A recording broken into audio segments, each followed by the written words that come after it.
शामली से अजय एक दर्शक हमारे साथ जुड़ गए हैं। अजय जी कहिए। ऐसा है जी, शामली में गैस की बड़ी हाहाकार है जी। बड़ी बड़ी लंबी लाइनों में लगना पड़ता है। 20-20 दिन बाद गैस मिलती है बुक कराने के बाद जी।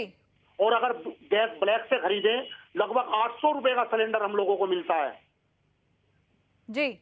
तो आप बताइए हम लोगों को क्या करना है आगे, जिससे कि हम लोग आपके साथ आपके मुंह में जुड़कर काम कर सकें। अजय जी, आपने कंप्लेन की है कभी? ये जो गैस एजेंसियां हैं, इन जिस भी कंपनी की गैस है उस कंपनी में आप लोगों ने शिकायत की है कि देखिए आपके एजेंसी वाले ऐसे ब्लैक कई बार अब भी गैस 20-20 दिन बाद आती है। जी,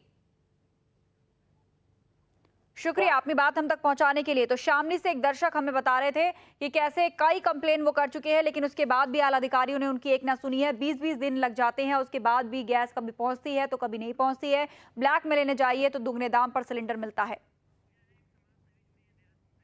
हमारे साथ देहरादून से पूजा जी फोन लाइन पे जुड़ गई हैं, समाज सेवी हैं। पूजा जी, जमीनी स्तर पर काफी कुछ आपने देखा होगा, काफी कुछ लोगों से आप मिली होंगी, उनकी बातें आपने सुनी होंगी, गैस एजेंसियों का भी पक्ष आपने देखा होगा। आखिर दिक्कत क्या है? क्या गैस की वाकई किल्लत है या फिर इतने बड़े पैमाने पर जो लोग बात कह रहे हैं कि ये सब कुछ होटल व्यवसायियों को बेचा जा रहा है ऊंचे दामों पर मुनाफा कमाने के लिए, सब उसी का नतीजा है?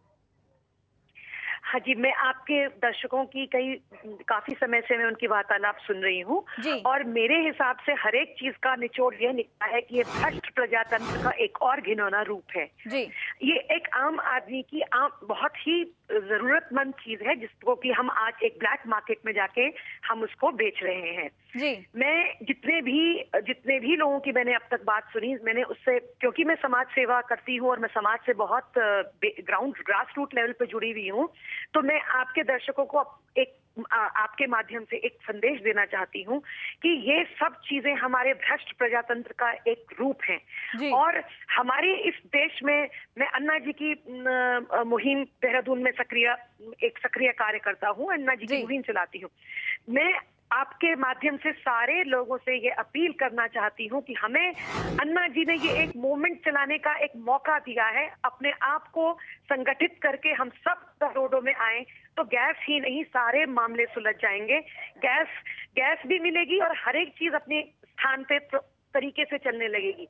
अब मेरा मानना यह है कि हम लोग हमेशा हम लोग कंप्लेन करते हैं, हम लोग शिकायतें करते रहते हैं और पूरे जीवन हमारा शिकायतें करने पे चला जाता है। क्या हमने कभी बैठ के सोचा है कि हम शिकायत क्यों कर रहे हैं? आम आदमी एक देश की ताकत बनता है और हम आम आदमी मिलकर अगर एक बड़ा संगठन खड़ा कर दें, बोले ये गलत हो रहा है, तो मेरा मानना है 100% मानना है कि ये सब चीजें खुद ब खुद ठीक हो जाएंगी। हम गलत देख रहे हैं, हम गलत देख करके भी घरों के अंदर चुप बैठे रहते हैं, सिर्फ शिकायत करते रहते हैं जी। बिल्कुल कुछ भी हासिल नहीं होता। आपने अभी तक अपने आंदोलन के दौरान, लोगों से बातचीत के दौरान यही पाया है कि बहुत ही बेशर्मी से ढीठ बन के बैठा रहता है प्रशासन, लेकिन अभी तक हो कुछ नहीं पाता है। हमारे साथ एक और दर्शक फोन लाइन पे जुड़ गए हैं। जी, क्या नाम है आपका? हेलो, रामनगर से एक दर्शक हमारे साथ हैं, क्या कहना चाहते हैं आप? मैं महुआ न्यूज लाइन के जरिए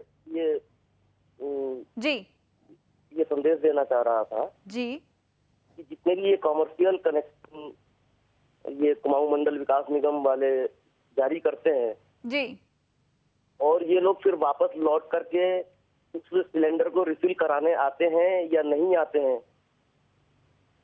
इस चीज पे कोई भी ध्यान नहीं दिया जाता, क्योंकि वो कमर्शियल सिलेंडर जो है वो ये घरेलू सिलेंडर के द्वारा रिफिल करके अपने यहाँ इस्तेमाल करते रहते हैं। एक बार उन्होंने रिफिल करा लिया जी और उसके बाद वो घरेलू सिलेंडर से उसको रिफिल करके अपने यहाँ जी जलाते रहते हैं, जिससे कि कभी छापा भी अगर पड़ता है तो वो चीजें छुप जाती है।